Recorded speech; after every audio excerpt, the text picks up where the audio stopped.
बिगाड़ देते हैं, बिल्कुल ही उस तस्वीर को खराब कर देते हैं। लेकिन तस्वीर बनाने वाला अगर दूसरे दिन ये लिख दे इस तस्वीर के अंदर गलती क्या है, आप इसकी इस्लाह कीजिए, इस तस्वीर के अंदर खामियां क्या है, आप इनको पुर कीजिए, तो कोई पुर करने वाला नहीं मिलेगा। कोई उस तस्वीर को अच्छी तरीके से सजावट करने वाला नहीं मिलेगा। कोई उस तस्वीर के अंदर रंग और ढांचा बनाने वाला आपको नहीं मिलेगा। यानी आपकी वो गलती पर नजर उनके रहेंगे, लेकिन इस्लाह करने वाले बहुत ही कम मिलेंगे। मेरे प्यारे साथियों, जब हम और आप गांव में चलते हैं, गांव में रहते हैं, बहुत किस्म के लोग आपको मिलेंगे। माशरे की कंडीशन बिल्कुल इतनी खराब हो चुकी है कि आज उलमाओं को जलील और हिकारत की निगाह से देखे जा रहे हैं। मैं आपसे कह रहा हूं, कुरान कहता है कि जब आपका सामना जाहिलों से हो, जब आपका सामना ऐसे लोगों से हो जो आपको परेशान करता है, जो आपसे मुंह चलाता है, जो आपसे मुठभेड़ करता है, आप उनसे डायरेक्ट कह दीजिए वही सलामा कि मैं तुमसे बात नहीं कर सकता, मैं तुमसे जिद नहीं कर सकता, मैं तुम्हें सलाम कहकर यहाँ से वापस हो जाता हूँ। मेरे प्यारे साथियों, जब किसी को छेड़खानी करना शुरू हो जाए, जब किसी के साथ बुरा बर्ताव करना शुरू कर दे लोग, उनको डायरेक्ट चाहिए कि उनके सामने के अल्लाह ताला कुरान में फरमाता है वही सलामा। आए लोगों, तुम हमें परेशान कर रहे हो, हमारी मजबूरी का फायदा उठा रहे हो, हमारी बेबसी का फायदा उठा रहे हो। मैं तुम्हारे साथ लड़ नहीं सकता, झगड़ नहीं सकता, मैं तुम्हारे साथ मुठभेड़ नहीं कर सकता, मैं तुम्हारे साथ गुफ्तगू नहीं कर सकता। तुम अपनी जगह पे रहो, हम अपनी जगह पे कायम रहेंगे। ये कहकर आप वहां से चले आइए। और इसी चीज को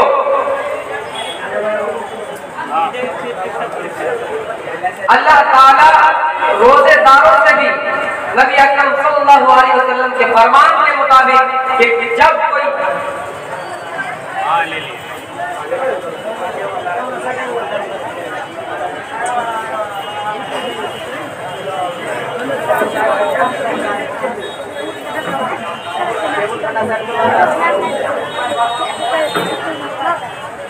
जब रोजेदार रोजे से हो और उनके साथ कोई गाली गलौज करने के लिए आए तो अल्लाह के नबी सल्लल्लाहु अलैहि वसल्लम बताते हैं आप उनसे कहिए कि मैं रोजे से हूँ, मैं तुमसे लड़ नहीं सकता, मैं तुमसे झगड़ नहीं सकता।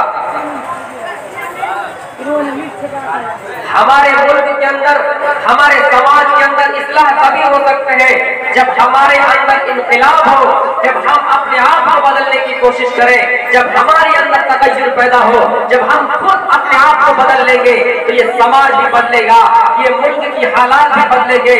लेकिन हम और आप खुद बदलने की कोशिश नहीं करते हैं, दूसरों के ऊपर हमारी और आपकी नजर रहती है कि भला कब बदले, उसके बाद हम अपने अंदर भी अपने अंदर इस्लाह करेंगे। अल्लाह ताला कुरान के अंदर फरमाता है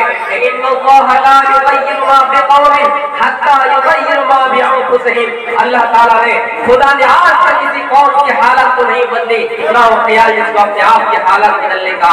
यानी अगर हम अपने समाज के अंदर चाहते हैं कि इस्लाह हो, हम अपने समाज के अंदर चाहते हैं कि बिगाड़ ना हो, हम अपने समाज के अंदर चाहते हैं कि खून खराबा ना हो, तो सबसे पहले हमें अपने आप को बदलना होगा, उसके बाद दूसरा अपने आप लाइन पे आ जाएगा। हमारी और आपकी सोच इतनी बुलबुली हो चुकी है कि हम हमेशा सोचते हैं कि दूसरा अच्छा हो, हम हमेशा दूसरों के ऊपर नजर रखते हैं कि फला के अंदर ये बुराई, फला के अंदर ये बुराई, लेकिन कभी आपने गरीबान पर झांक कर नहीं देखा कि हमारे अंदर क्या बुराई है। जब कोई इंसान को आप कहिएगा कि अपने अंदर इख्तिलाफ, अपने अंदर सुधार पैदा करो, अपने अंदर इस्लाह खुद करो, वो क्या कहेंगे, तुम्हारे कहने को हम सुधर जाए, हम रास्ते पे बाइक चलाते सही, रास्ते पे बैग चलाते हैं, हम तो खुद सही है, लेकिन दूसरे ने आकर हमारी गाड़ी से गाड़ी टकरा दी, भला खुद सुधर के क्या होगा, भला खुद अपने अंदर इस्लाह पैदा करके क्या होगा। मेरे भाइयों, ये बाय चांस होंगे, लेकिन अगर आप हकीकतन रास्ते में एहतियात रखकर जाएंगे, हकीकतन आप रास्ते में बच कर जाएंगे, तो यह अपने साथ मामला हो ही नहीं सकता। अगर खुदा न खास्ता कभी कभार आपके साथ ये हादसा होता है तो आप समझिए कि ये मेरे किस्मत में लिखी हुई थी और ये हुआ है। सबसे पहले हमें अपने आप को बदलना है।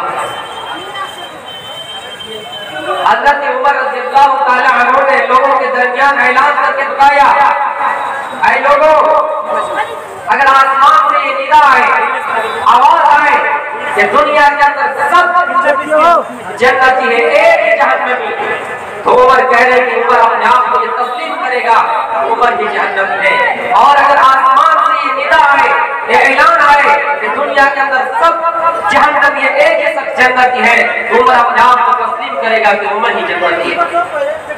इसलिए आपको अगर अच्छा बनना है, आपको अगर सुधारना है, तो आप दूसरों की तरफ मत झांकिए, आप कम से कम इस पर सब्र कर लीजिए कि दूसरा अच्छा हो या ना हो, खुद हम तो अच्छे हो गए, हम तो अपने आप को जहन्नम के आग से बचा लिए, हम तो नबी के फरमान पर अमल कर लिए, हम तो अल्लाह की निगाह को मजबूती से पकड़ लिए, हम तो जन्नत के हकदार बन गए।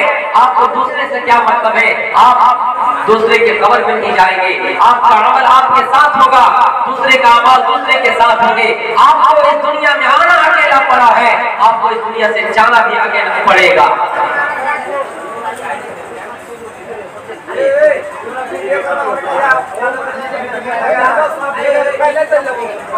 मेरे प्यारे साथियों,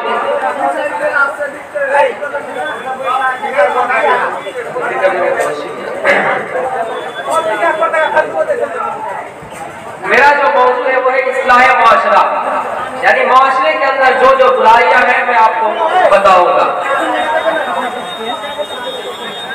यहाँ एक पॉइंट, एक नुक्ता आप ये याद रख लीजिए कि अगर आपके गांव में कोई बिगाड़ है, कोई फसादी है, कोई चोर है, कोई शराबी है, और आप भी उन बुराई में शामिल है, आप भी उन बुरे लोगों में शामिल है, और आप ये चाहते हैं कि वो सुधर जाए तो हम सुधरेंगे, तो ऐसा मुमकिन नहीं है।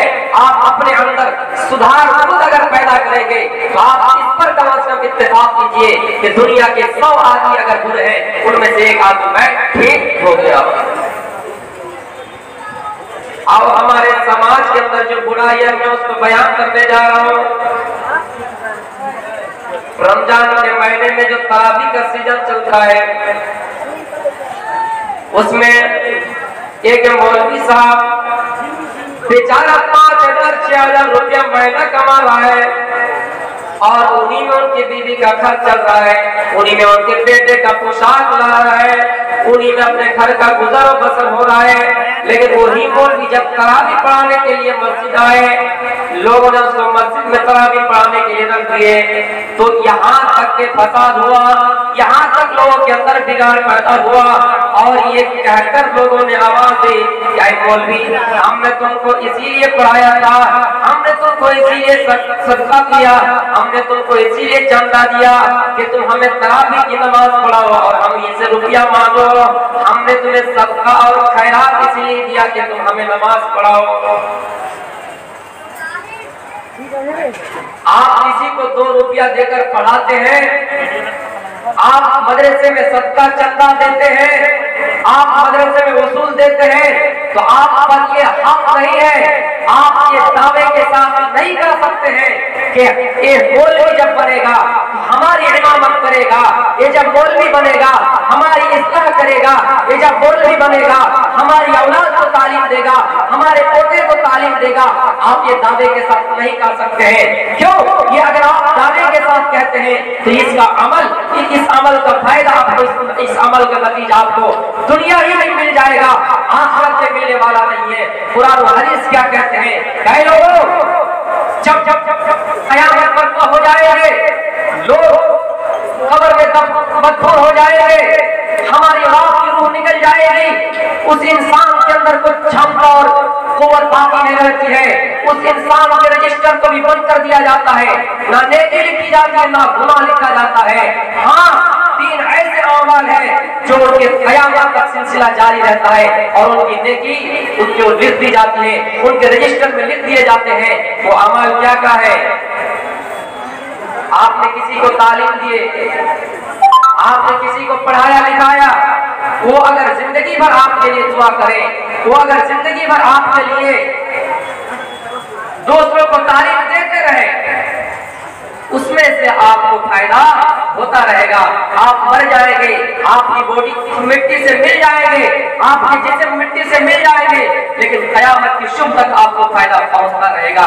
मेरे प्यारे साथियों, ये बिगाड़ पैदा हुआ था हमारे मुल्क में, हमारे समाज में, कि हम तरावी का पैसा मौलवी को नहीं देंगे।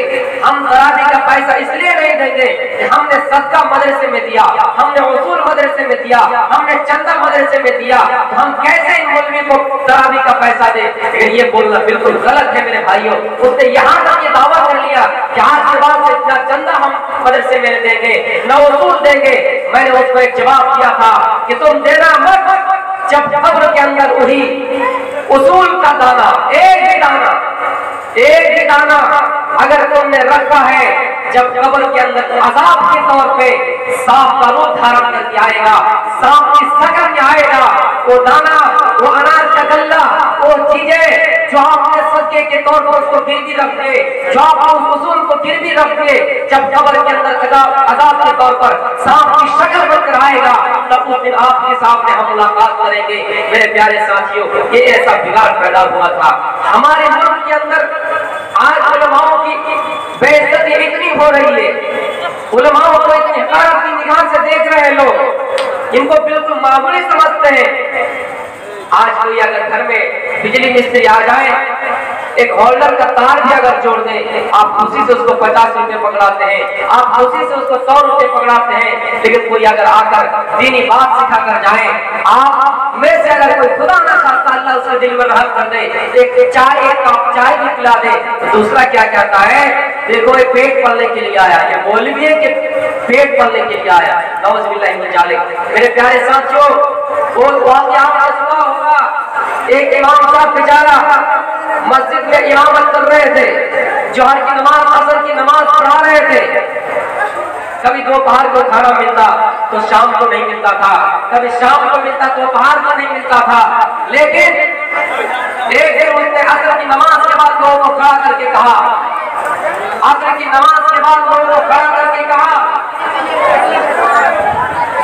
आवाज ना करें, सभी लोग शांति बनाए रखें, स्टेज को खाली ना करें, पंडाल को खाली ना करें।